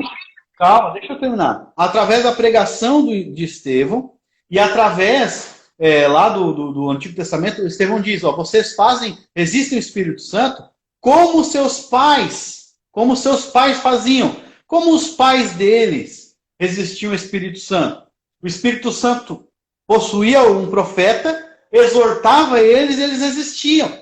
A mesma coisa aconteceu com aqueles caras de Atos 7:51. Aquilo não era regeneração. Então, igual aqui em Hebreus 6. Aquilo é uma exortação, a doutrina está sendo pregada, entendeu? O Espírito Santo está dentro dessas pessoas pregando para elas, e a doutrina está sendo pregada e essas pessoas resistem. Mas por quê? Porque o homem tem, na sua depravação, a resistência normal, e Deus que endurece a pessoa para ir para o inferno, como a gente viu lá. Então não tem nada de errado nisso. Não tem nada de errado nisso. Entendeu? Não tem contradição nenhuma. Sendo que o próprio Deus, em Hebreus 3, fala, não endureçais o vosso coração quando ouvires a voz do Senhor. E daí? Por que Deus não pode ordenar? A gente já viu a regra, não é contradição. Não é. Uma coisa é o que Deus te ordena, outra coisa é o que Deus determina. A gente viu ali em Hebreus 10, que Deus ordenou o faraó se arrepender. Hebreus 10:3. Mas Deus já tinha endurecido ele. Então não tem contradição, não existe. Lutero vê isso, ele fica assim, por que os católicos, o que eles têm na cabeça que eles não veem isso? Uma coisa é um imperativo, que Deus te manda fazer, não endureça o coração. Outra coisa é o que Deus decreta. Outra coisa é metafísica, entende? Como é que Deus vai me punir? Yuri, como é que Deus vai me punir por eu ter endurecido o coração, sendo que Ele mandou eu endurecer o coração? Porque ele pune. A responsabilidade não pressupõe liberdade na Bíblia. Aonde na Bíblia a Bíblia diz que a responsabilidade pressupõe liberdade? Paulo diz que a responsabilidade pressupõe dever. Inclusive em Romanos capítulo 3, ele diz que Deus deu a lei para calar a boca do homem, não para que ele cumprisse. Ou seja, responsabilidade não significa que tu é capaz, significa que Deus te mandou. Ah, mas eu não consigo, o problema é teu. Agora Deus tem que ter misericórdia. E como é que a gente fica assim? A gente fica de joelho ao pé da cruz pedindo misericórdia. É assim que a gente fica. É Deus que elege, não sou eu, não é tu, não é ninguém. Nosso dever é obedecer o que Deus mandou, mas isso não significa que somos capazes. Entendeu? Não, isso é a Bíblia. Deus né? endureceu. Você pega em Romanos 9. Eu acho simples isso, porque... Deus endureceu a pessoa e ela vai para o inferno. Porque ele endureceu. É o que Paulo diz, vamos pegar a melhor versão para entender, que é a NVI, que ele vai interpretar como se fosse nem a linguagem de hoje, é a nova tradução. Como é que Paulo responde? Versículo 19. Mas alguns de vocês me dirão, então por que Deus ainda nos culpa? Pois quem existe a sua vontade? É a tua pergunta. Então como que Deus nos pune? Porque ele está fazendo vaso de ira, ele está endurecendo. Aí ele responde, mas quem é você, homem, para questionar a Deus? Acaso o que é formado pode dizer ao que formou, por que me fizeste assim? Ou seja, Deus fez você assim. E qual é a resposta de Paulo? Não, você tem liberdade. Não, Paulo responde, 21. o oleiro não tem o direito de fazer do mesmo barro um vaso para ir e outro, né? Enfim, é aquela resposta que a gente sabe. Paulo não responde a responsabilidade humana. Paulo não responde a responsabilidade humana aqui, nessa diatribe, com liberdade. Ele responde, o oleiro tem o direito, cala essa tua boca. É assim que ele responde. Entende? Como é que Deus endurece o coração do homem? Cara, quanto tempo falta ainda de live? Hein? Como é que Deus endurece o coração do homem colocando o pensamento, sendo que em Jeremias 17 diz assim, ó, Jeremias 17:10, o Senhor esquadrinha o coração e prova os pensamentos. Cara, como é que Deus vai provar os meus pensamentos e me julgar por isso, sendo que ele mesmo colocou, cara, é teologia esquizofrênica, Yuri. Não é esquizofrênica, cara. Uma coisa é o que tu produz, entendeu? O que tu produz não é produzido, tu não é um barro que se automove, não, é controlado pelo oleiro. E Deus vai te punir por isso, ele está esquadrinhando o coração. Mas outro texto da Bíblia diz que o Senhor é que forma o coração dentro do homem, está em Salmos. O Senhor que faz o coração de uma pessoa ser assim ou assado. Por que Davi tinha... Porque daí a gente vai começar a dizer, a nos gloriar da nossa salvação. Ah, Deus, obrigado por eu ter um coração bom. Afinal, o Senhor esquadrinhou meu coração era bonzinho, né? O dele era mau, mas o meu era bom. Daí eu vou poder me gloriar diante de Deus. É por isso que... É claro, mano, se Deus... se a tua interpretação de arminianismo tá certa, ali, ó, Deus está esquadrinhando o coração, ali, é porque ele está vendo alguma coisa de bom e outra de ruim que a pessoa própria está produzindo por si mesma. Então a pessoa vai chegar lá no céu e vai dizer, Deus, como meu coração era bonzinho, né? Obrigado, porque afinal, eu fui uma pessoa boa, né? Então é óbvio que eu tinha que estar no céu. Aquele que tinha um coração ruim. Não, Paulo resistiu, Paulo tinha o coração mais desgraçado de todos. E o que Deus fez? Jogou ele no chão e salvou ele. Deus tira o coração de pedra da onde de carne. Não é o homem que tira o coração de pedra. O que Jesus falou do coração? Ele disse que do coração do homem é que procede todos os males. Jesus falou. Tá. Agora, como é que Jesus fala do coração? Jesus estava dando uma indireta para o pai na tua versão. Ali, o homem é totalmente depravado. Jesus está... Jesus claro, falando assim, o coração é assim. Cara, mano, é simples. Barbaridade, Diego. Não, aí tu é demais, né, mano? É simples. O coração de todo homem só tem podridão. Se Deus encontra algo bom, Lutero falou isso. Se Deus encontra algo bom, é ele que põe. Quem colocou a podridão? Deus decretou que Adão caísse. Deus faz um vaso de ira. Aí tu reclama com ele. Por exemplo, eu não escolhi nascer depravado. Tu escolheu nascer com um coração, por exemplo? Tu escolheu nascer com um coração depravado, corrompido? Tá. Quem que fez o coração do homem ou não? Depravado? Deus decretou. Deus faz um vaso para ele. Nós herdamos o pecado adâmico. Mas, veja, Deus que fez o coração do homem, Deus que criou o pecado no coração do homem, certo? Se você acredita no determinismo exaustivo, essa é a verdade. Deus fez um vaso para ira. Deixa eu te explicar. Tá. Deus está fazendo o vaso. Como é que a gente deu ali? Yuri. Deus fez o vaso assim e o vaso está dizendo, por que me fizeste assim? Por que tu ainda está me culpando? Tu me fez assim. E Paulo diz, o oleiro tem o direito de fazer isso. Essa é a resposta bíblica. Não tem malabarismo, não tem para onde correr.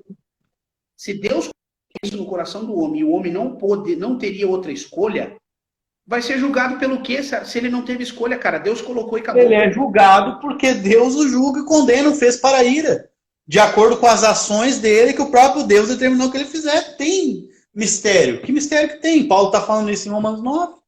Não tem mistério. A mesma coisa você ser preso hoje, você ir para cadeia, porque alguém chegou na tua mão, colou uma pistola na tua mão e apertou o gatilho e você atirou em alguém. Você está usando pressupostos, você está usando pressupostos do humanismo ou da tua ideia para algo que a Bíblia está definindo. Você não pode fazer isso. Quem define o que é justiça é a Bíblia, não eu. Não define. Não existe um versículo dizendo que Deus decretou o pecado no homem, amigo. Não existe. O que Como existe que não? Apocalipse 17. Deus tem posto no coração dos reis da terra que tem poder à besta e cumpre o seu intento. Lá em Juízes 14, do 1 ao 4, Sansão se apaixona por uma filisteia e é dito que não sabiam seus pais que isso vinha do Senhor, mas isso é um pecado. Deus tinha proibido se apaixonar e se casar com mulher de outro povo. Quem colocou isso? Foi Deus. Outros textos da Bíblia, diversos. Por exemplo, Isaías 64:13. Senhor, por que o Senhor nos faz errar nos nossos caminhos e desobedecer o Senhor? É Deus que está fazendo errar, eles reconhecem isso. Em Jó 12:16. Nas mãos do Senhor estão tanto o enganador quanto o enganado. Aos dois pertence a ele, ou seja, a ele pertence a sabedoria e a força. Jó está falando, ou seja, é Deus que determina isso. Ah, não pode ser assim, mas então vai achar um outro Deus que não é esse. Yuri, até a queda do Adão, tu crê que Deus mandou? Deus decretou. Mandar é falar para te fazer alguma coisa. Decretar é controlar. Adão era um pedaço de barro, igual o diabo, igual nós, e Deus fez ele ou para ira ou para misericórdia. E Deus quis, porque mesmo o próprio versículo que tu leu, Romanos 11:32, Deus encerrou todos debaixo da desobediência, para com todos usar de misericórdia. Como tu mesmo leu, quem encerrou foi Deus, não foi eu, Adão. Adão não se encerrou debaixo da desobediência. Foi Deus. Então por que os calvinistas falam que ele tinha livre-arbítrio? Onde? Onde diz que fala que ele tinha livre-arbítrio? Tio Nico, tio Paulo, tio Granconato, todos esses grandes calvinistas falam. Eu não tenho ligação com esses caras. Não tenho, eu sou junguiano, cara. Não tenho nada a ver com a teologia deles. Entendeu? Inclusive tem uma coisa que eu concordo contigo. Cessacionismo é do diabo, concordo. Então aí vai um monte de calvinista vai ouvir, vai me odiar. Cessacionismo é a coisa mais endemoniada que tem. Não tem, é a pior doutrina de todas. Agora eles vão falar. Muito aqui na página. Eu recebo muito ataque de sensacionismo. Cara, não, ele não tem nem base, não tem um versículo que diga que os dons cessaram. Tem um. Não, é bom. Não sei como eu confesso que o calvinista rígido, assim, em termos teológicos, calvinista rígido, você foi o primeiro que eu achei que é continuista. A maioria é sensacionista e os caras batem mesmo, que os caras são muito... porque eu quando fui virar, quando eu fui estudar, eu não fui porque a tradição, Calvino, não sei o que, não, fui porque eu queria entender o que a Bíblia dizia. Agora os caras pegam o bonde, né? Não, vou virar sensacionista, daqui a pouco estão batizando criança. Não, absurdo. Não sei se tu é pedobatista, mas pelo amor de Deus, né? Então, simplesmente por causa da tradição. Não, cara, lê a Bíblia, ouve os argumentos, cara, tá aí vendo o debate do Diego, vai lá, lê a Bíblia, entendeu? Estuda, nós estamos crescendo, entendeu? Então, a pessoa não assume o que a Bíblia diz ali, como que eu vou concordar com ela? Seja Calvino, seja o Nicodemo, seja quem for, entendeu? Então, não tem essa, não tem. E essa galera aí, ela já vai dar quase 2 horas aí, vamos encerrar, né? A gente fez as... Beleza. Já passou 40 minutos aí. Cara, foi um prazer, beleza? Eu acredito que o pessoal vai julgar depois aí. Vai. Pelo menos eu acho que a parte melhor aí é que a gente concorda no continuismo, né? Que é algo fundamental para a obra de Deus, para a igreja, para até que Jesus volte. E, cara, Deus abençoe aí. Quem sabe em uma próxima hora a gente fala mais um pouco aí. Beleza? Quer fazer as tuas considerações finais aí? Não, cara, eu quero que Deus te abençoe bastante, que tu continue estudando, né? E eu demorei anos, cara, eu fiquei anos resistindo, porque eu nunca aceitei a coisa de primeira. O cara chega assim, mas fulano não era. Eu resisti no meu ponto de vista, não metafisicamente. Eu nunca aceitei de primeira. Primeiro eu estudei, entendeu? Porque é isso que essa galerinha faz. Eles vão tudo com a galera, né? É bom ter esses debates por causa disso. Tá? Deus te abençoe, cara. Tranquilo. Obrigado aí. Tá? Então, valeu, Yuri. Eu vou deixar a live salva ali. Se você quiser pegar trechos, está no canal, fique à vontade. Provavelmente eu vou pegar e postar no meu YouTube, só para estar salvo lá. A live. Tá? Tranquilão, mano. Obrigadão aí. Caso eu pegue algum trecho Se você quiser fazer meme de uma bobeira que eu falei, tu faça, entendeu? Eu não ligo, eu tô aqui para brincar também, então espero que a gente não perca o contato, tá? Como aconteceu com outros participantes. Eu vi que você é um cara muito maduro, inteligente, gostei mesmo. Mesmo apesar da nossa divergência, o importante é que lá em cima a gente se encontre, mano. Eu acho que lá não vai ter mais debate, a gente vai estar todo mundo tranquilo, na paz e glória a Deus por isso. Beleza? Obrigado, Yuri. Deus abençoe, mano. Obrigado. Tamo